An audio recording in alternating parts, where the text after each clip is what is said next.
तो चलिए प्यारे बच्चों, बहुत बहुत नमस्कार। स्वागत है आप सभी का आपके अपने प्यारे से विद्या आनंद यूट्यूब चैनल में। तो चलिए आज हम लेके आए आप सभी के लिए क्लास 12 हिंदी का 40 मोस्ट इंपोर्टेंट ऑब्जेक्टिव क्वेश्चन। ये सारे प्रश्न आपके बोर्ड एग्जाम के लिए काफी ज्यादा इंपॉर्टेंट है। तो आज के क्लास को आप सभी लास्ट तक देखिएगा और इन सारे प्रश्न को अच्छे से याद करते चलिएगा हमारे साथ इसी क्लास में। ओके, चलिए सवाल है पहला आपके सामने, लगाओ आप सभी इसका सही जवाब क्या होगा। किसके न होने से सृष्टि गूंगी प्रतीत होती है? बताओ आप सभी की किसके न होने से सृष्टि जो है गूंगी प्रतीत होती है? श्रवण शक्ति, वाक शक्ति, दिव्य शक्ति या फिर स्मरण शक्ति?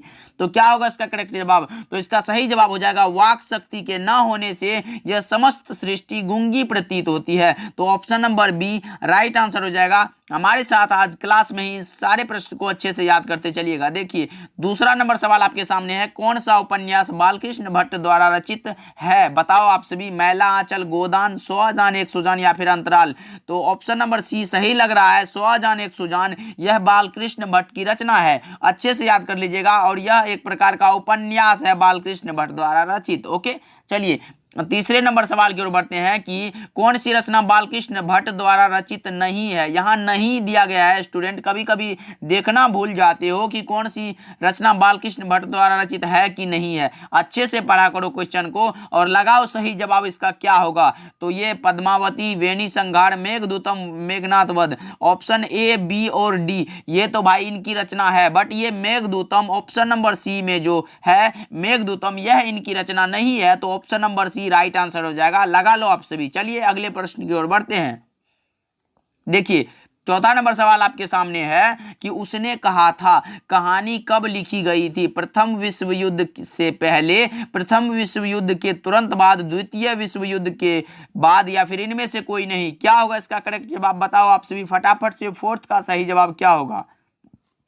तो यह हो जाएगा प्रथम विश्व युद्ध के तुरंत बाद। कब? प्रथम विश्व युद्ध के तुरंत बाद हो जाएगा। प्रथम विश्व युद्ध कब से कब तक हुआ था? यह भी ध्यान में रखिएगा कि 1914 से लेकर 1918 तक हुआ था। कब? 1914 से लेकर 1918 तक। अच्छे से याद कर लीजिएगा। चलिए नेक्स्ट सवाल की ओर बढ़ते हैं। लहना सिंह के गांव का क्या नाम था? बताओ आप सभी। लहना सिंह, और ये पूछा जा सकता है लहना सिंह किस पद पर था? तो जमादार के पद पर। अच्छे से याद रखिएगा। लहना सिंह के गांव का नाम क्या था? बताओ। मगरे, मांझे, कतरा या फिर तेलघड़िया?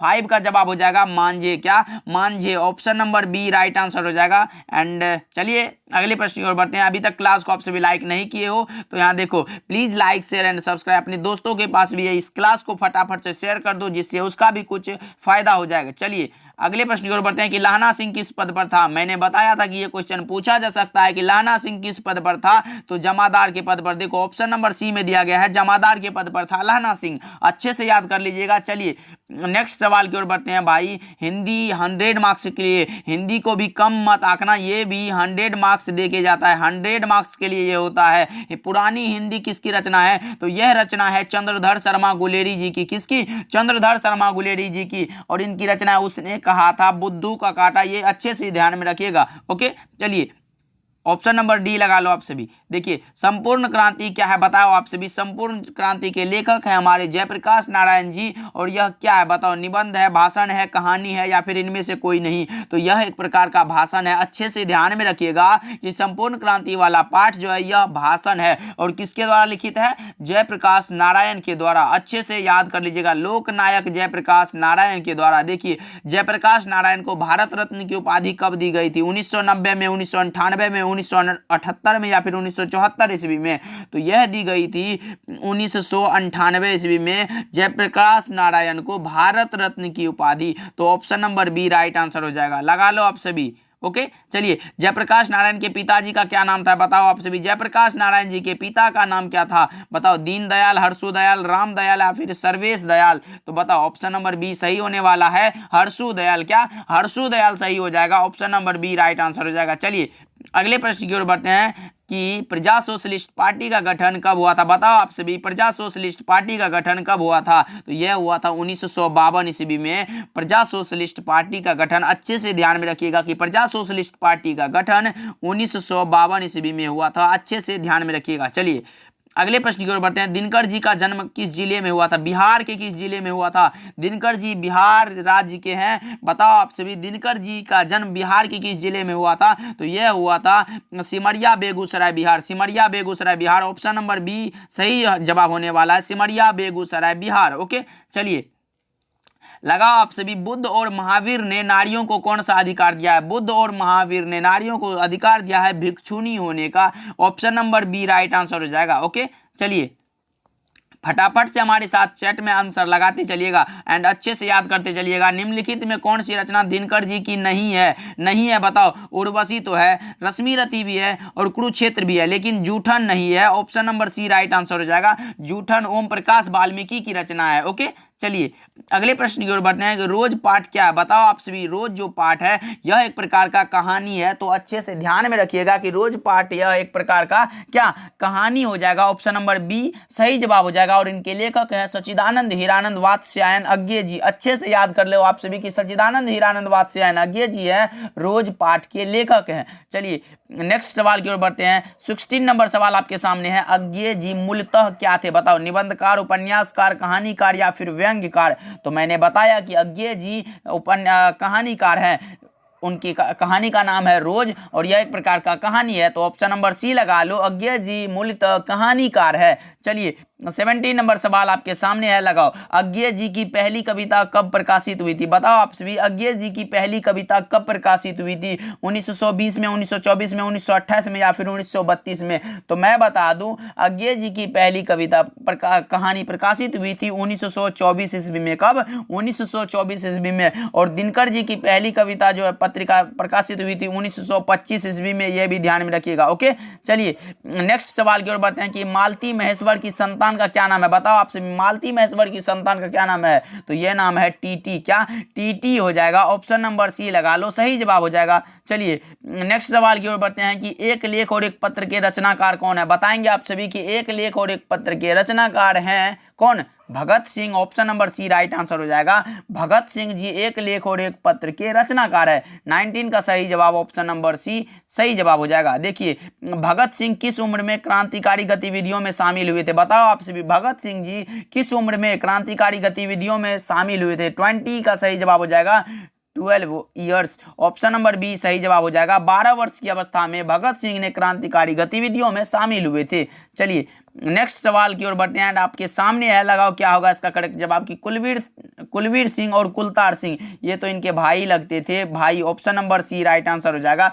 ये इन दोनों जो है इनके भाई थे। ओके, चलिए अगले प्रश्न की ओर बढ़ते हैं। मतवाला पत्रिका कहां से निकलती है? मतवाला पत्रिका कहां से निकलती थी? तो यह निकलती थी कलकत्ता से। कहां से? कलकत्ता से। तो option number D right answer हो जाएगा। एंड अच्छे से याद करते चलिएगा कि मतवाला पत्रिका कलकत्ता से निकलती थी। ओके, चलिए 22 नंबर सवाल आपके 23 नंबर सवाल आपके सामने है। जगदीश चंद्र माथुर मूलतः क्या थे? निबंधकार, कहानीकार, नाटककार या फिर उपन्यासकार? तो यह थे निबंधकार। क्या? निबंधकार। Option number A right answer हो जाएगा। 23 का सही जवाब ऑप्शन ए करेक्ट जवाब हो जाएगा। ओके, माथुर जी किस राज्य के शिक्षा सचिव नियुक्त हुए थे? बताओ आपसे भी, माथुर जी यानी जगदीश चंद्र माथुर किस राज्य के शिक्षा सचिव नियुक्त हुए थे? तो यह बिहार राज्य के, अपने बिहार राज्य के ये शिक्षा सचिव नियुक्त हुए थे। Option number C right answer हो जाएगा। देखिए बोलते क्षण किस साहित्यिक विधा की रचना है? बोलते क्षण यह क्या है? निबंध है, कहानी है, संस्मरण है या फिर आलोचना है? बताएंगे आप सभी। 25 का सही जवाब क्या होगा?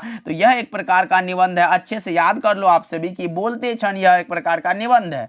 ओके, चलिए गौतम बुद्ध का आविर्भाव कब हुआ था? बताओ आप सभी, गौतम बुद्ध कब प्रकट हुए थे? 2000 वर्ष पहले, 2500 वर्ष पहले, 3000 वर्ष पहले या फिर 500 वर्ष पहले? तो ये हुए थे 2500 वर्ष पहले। Option number B right answer हो जाएगा। ओके, चलिए 27 नंबर सवाल आपके सामने है कि सिपाही की मां किसके द्वारा रचित है? ये तो भाई लेखक का नाम अगर याद कर लेते हो हिंदी में तो 4 से 5 ऑब्जेक्टिव ऐसे ही क्लियर हो जाएगा आप सभी का। रामधारी सिंह दिनकर, ये तो अर्धनारीश्वर के लेखक हैं। मोहन राकेश सही जवाब हो जाएगा। सिपाही की मां इन्हीं की रचना है। ओके, चलिए नेक्स्ट सवाल की ओर बढ़ते हैं। ऑप्शन नंबर क्वेश्चन नंबर 28 है कि मोहन राकेश किस पत्रिका के संपादक रहे हैं। बताओ आप सभी, मोहन राकेश जी किस पत्रिका के संपादक रहे हैं। तो ये रहे हैं सारिका के। Option number A right answer हो जाएगा, लगा लो आप सभी। ओके, चलिए 29 नंबर सवाल आपके सामने है। आज के क्लास में हम लोग मात्र 40 ऑब्जेक्टिव को करेंगे। आप सभी अभी तक क्लास को लाइक नहीं किए हो तो कर दीजिएगा, और जितने भी नए स्टूडेंट जुड़ रहे हैं सब्सक्राइब करके ऑल नोटिफिकेशन को ऑन कर लीजिएगा। ओके, देखिए निम्नलिखित में बिस्नी के पड़ोसी कौन है। बताओ आप सभी। तो यह है Kunti. Option number C right answer हो जाएगा, लगा लो आप सभी कि बिस्नी के पड़ोसी का नाम है कुंती। ओके, एग्जाम में पूछा गया सवाल है आपके, देखिए आपके लिए दिया गया है। Please like share and subscribe. Okay, चलिए 30 नंबर सवाल आपके सामने है। नागर सिंह और नामवर सिंह के बीच का संबंध बताना है आप सभी को। तो नागर सिंह इनके पिताजी थे, किनके? नामवर सिंह के। तो ऑप्शन नंबर सी लगा लो, बाप और बेटा का संबंध है इसके। ओके, चलिए 31 नंबर सवाल आपके सामने है। नामवर सिंह बीए कब किए थे? तो यह किए थे 1949 ईस्वी में। 1949 में यह बीए किए थे। Option number A right answer हो जाएगा। ओके, चलिए 32 नंबर सवाल आपके सामने है। छिन्न भिन्न में कौन सा समास है? ये द्वंद्व समास हो जाएगा जी, छिन्न और भिन्न। Option number C right answer हो जाएगा। चलिए अगले प्रश्न की ओर बढ़ते हैं। संस्मरण शब्द का विशेषण क्या होगा? स्मरण शब्द का विशेषण पूछा गया, स्मरणीय हो जाएगा। Option number C right answer हो जाएगा। चलिए ताना बाना किसकी रचना है? बताओ आपसे। विद्यावती जयशंकर प्रसाद की, नामवर सिंह की, या फिर केदारनाथ सिंह की? तो 34 नंबर का जवाब हो जाएगा केदारनाथ सिंह की। Option number D right answer हो जाएगा। ताना बाना इन्हीं की रचना है। चलिए नेक्स्ट सवाल की ओर बढ़ते हैं। 35 नंबर सवाल आपके सामने है। आचार्य रामचंद्र शुक्ल को शिकायत थी, किससे शिकायत थी? प्रबंध काव्य से, आधुनिक कविता से, दोनों से, या फिर इनमें से कोई नहीं? 35 का जवाब हो जाएगा आधुनिक कविता से इनको शिकायत थी। तो अच्छे से याद कर लीजिएगा। चलिए नेक्स्ट सवाल आपके सामने है। हजारी प्रसाद द्विवेदी शायद यह 10th के हिंदी बुक में भी था। इनके चैप्टर का नाम था नाखून क्यों बढ़ते हैं, और इनके लेखक का नाम था हजारी प्रसाद द्विवेदी जी। ओके, तो चलिए 10th से हमको कोई मतलब नहीं है। निबंधकार थे, आलोचक थे, या फिर उपन्यासकार थे, या फिर इनमें से कोई नहीं? 36 नंबर सही जवाब हो जाएगा।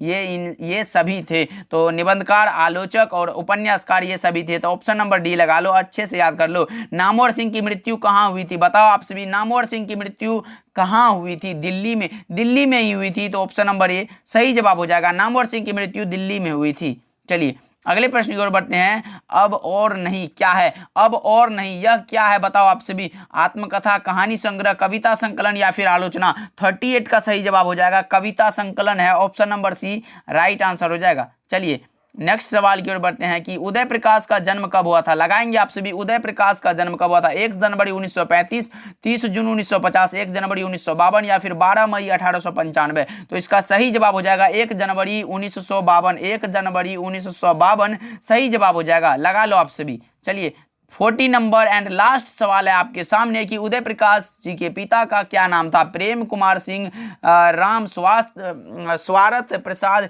या फिर राम अवतार प्रसाद, या फिर नंदलाल? तो इसका सही जवाब हो जाएगा ऑप्शन नंबर ए प्रेम कुमार सिंह इनके पिताजी का नाम था। किनके पिताजी का नाम? तो उदय प्रकाश जी के पिताजी का नाम था प्रेम कुमार सिंह। तो आज का क्लास आप सभी को कैसा लगा कमेंट करके जरूर बताइएगा। इसमें कितना सही कर पाए आप ये भी बताइएगा। अगर आप कम से कम 35 सही कर लेते हो तो अच्छा है, अगर नहीं है तो इस क्लास को अच्छे से देख लीजिएगा और इन सारे प्रश्न को याद कर लीजिएगा। ओके, मिलते हैं नेक्स्ट क्लास में, तब तक के लिए जय हिंद, वंदे मातरम।